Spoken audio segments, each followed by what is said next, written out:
নমস্কার, আমি মিতালি। আপনারা দেখছেন মিতালিস কুকিং।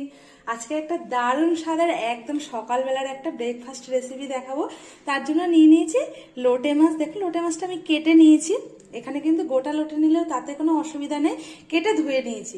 আজকে যে রেসিপিটা করবো, রেসিপিটা হলো লোটে কচুরি। লোটে মাছ দিয়ে কচুরি বানাবো। দারুণ সুস্বাদু, খেতে এতটাই টেস্ট লাগে সেটা বলার কথা না, না খেলে কিন্তু বোঝা যাবে না। তার জন্য কিন্তু মাছগুলো কিন্তু খুবই সুন্দর, একদমই একদম সাদা লোটে, কালো না। লোটে মাছটা কিন্তু ভালো হলে কচুরিটা কিন্তু খেতে আরো বেশি সুন্দর লাগবে।